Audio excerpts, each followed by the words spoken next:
नमस्ते, जयश्री किचनमध्ये आपलं स्वागत आहे आणि सगळ्यांना होळीच्या शुभेच्छा। होळीनिमित्त आपण बनवत आहोत पुरणाची पोळी। त्यासाठी बघा मी 1 किलो अशी चण्याची डाळ घेतली, ती शिजायला घातली। त्याचा व्हिडिओ बनवला नाही मी, पण जरा घाई होती होळीची तयारी करायची। त्यासाठी पाणी एकदम उकळून घेतलं, डाळ स्वच्छ धुवून अशी गरम पाण्यात शिजायला घातले। सगळीकडे आज गोडधोड जेवण असेल पोळ्यांचं। आपण पण बनवतोय पुरणपोळ्या। बरीच दिवसांनी मला ही रेसिपी टाकायची होती पुरणपोळीची। हे बघा, आपण या फास्ट गॅस ठेवलाय। मोठं पातेलं आहे, जाडं असं ॲल्युमिनियमचं मोठं पातेलं आहे। त्याच्यामध्ये आपण हे साईडचं आलेलं शिजताना ते वाफेवरचे सफेद तसं आपण काढून घेऊया। नाही काढलं तरी काही हरकत नाही। डाळ आपली छान अशी शिजते बघा उकळत्या पाण्यामध्ये, आणि पाणी खूप असं हे बघा।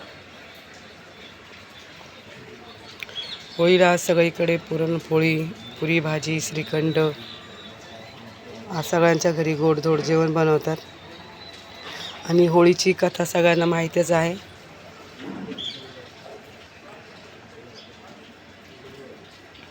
याच्यामधून थोडं थोडं करून असं सगळं तो डाळीवरचा फेस येतो तो काढून घेतलाय।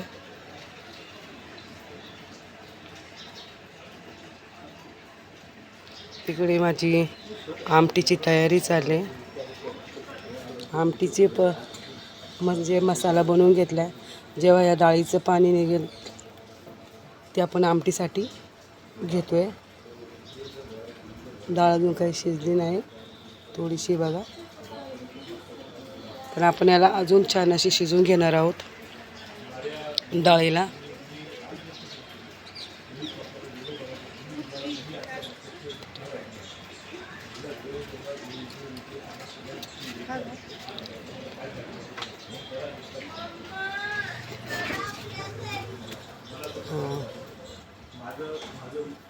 आपल्याला अजून छान अशी डाळ शिजवून घ्यायची, जेणेकरून आपलं पुरण छान होईल। आता बघा, आपण ही गुळाची ढेप घेतले, 1 किलो अशी गुळाची ढेप आहे।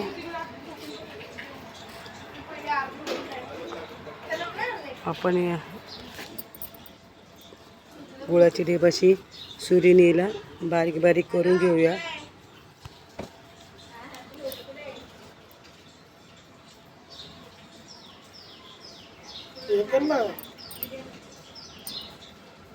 तुम्ही बघू शकता, आपण गुळ असा किसून घेतला आणि आपण या डाळीमध्ये घालून घेतला।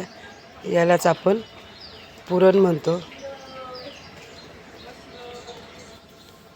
मस्त असं डाळीमध्ये ते एकदम शिजून आले पुरण आणि चण्याची डाळ आणि गूळ थोडा कमी पडल्यामुळे आपण त्याच्यामध्ये परत एकदा गूळ घातलाय।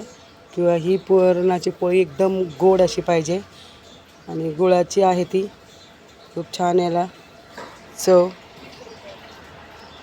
पण परत एकदा त्याच्यामध्ये गूळ टाकून याला एकजीव करून घेतोय आणि पाट्यावरच वाटणार आहे आपण, गावाकडसारखी। त्याच्यामध्ये आपण पुरणामध्ये आपण विलायची घेतली, काळी मिरी घेतली, सुंठ घेतली, आणि जास्त अशी पावडर होण्यासाठी आपण त्याच्यामध्ये साखर टाकली थोडी। मस्त असं बारीक कूट करून घेतलं बघा, एकदम पावडर झाले। इलायचीचा खूप छान असा वास येतो, काळी मिरी बघा।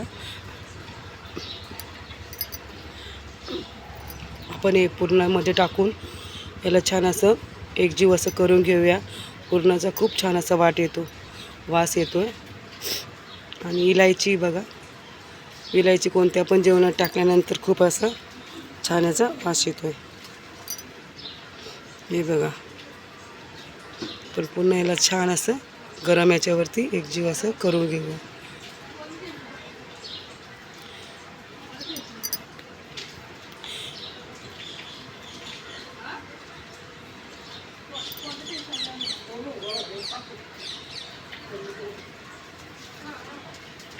आपलं तयार झाले असं पुरण.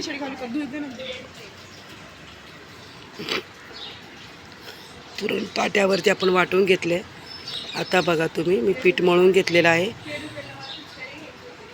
हे बघा आपण पुरण याच्यामध्ये भरून आता ही पोळी पण लाटून घेतोय.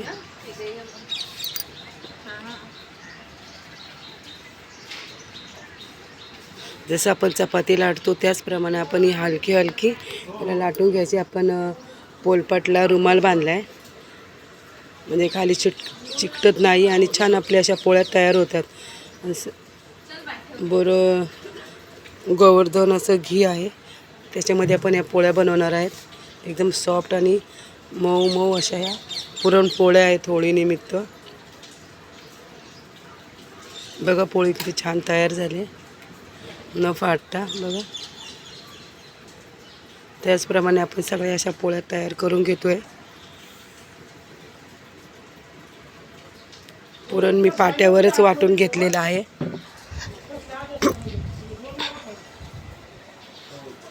कारण पाट्यावरचंच पुरण छान असं मऊ होतं.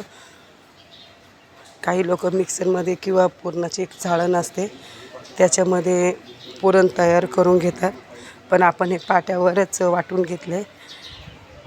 आणि पाट्यावरती तुम्हाला दाखवू शकले नाही मी वाटताना पुरण. बघा आता आपली ही पोळी तयार झाली. एकदम हलक्या हाताने ही पोळी लाटून घ्यायची जेणेकरून ती फुटू नये. बघा आपल्या पोळ्या किती पातळ एकदम तयार होतात.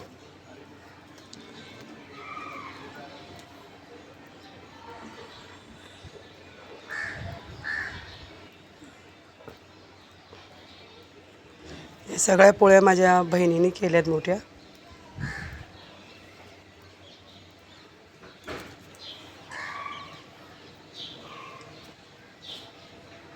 आपण पुढचा व्हिडिओ कधी तुम्हाला आमटी, तुम्ही मला कमेंट करून सांगा की आमटी कशी बनवायची पुरणपोळ्या, तेव्हा मी तो तुम्हाला नक्की व्हिडिओ दाखवेल.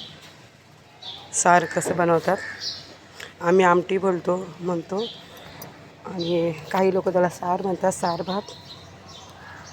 कमेंटमध्ये नक्की करून सांगा, तेव्हा मी तुम्हाला सार भाताची रेसिपी दाखवेल. आपण परत अशाच प्रकारे आपण सर्व पोळ्या करून घ्यायच्या.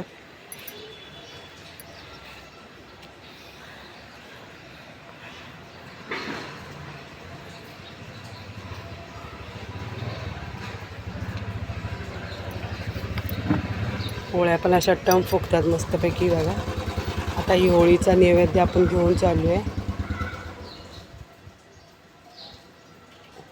होलिका दहन झाले, तुम्ही बघू शकता. सगळे लोक आलेत, लहान मुलं वगैरे खेळतात. लहान मुलांची तर धुलीवंदन चालू झालं. व्हिडिओला आवडला असेल तर लाईक, शेअर व मला सबस्क्राईब करा. आपण या पुरण बघा पोळ्या झालेल्या आहेत. होळीच्या परत एकदा शुभेच्छा.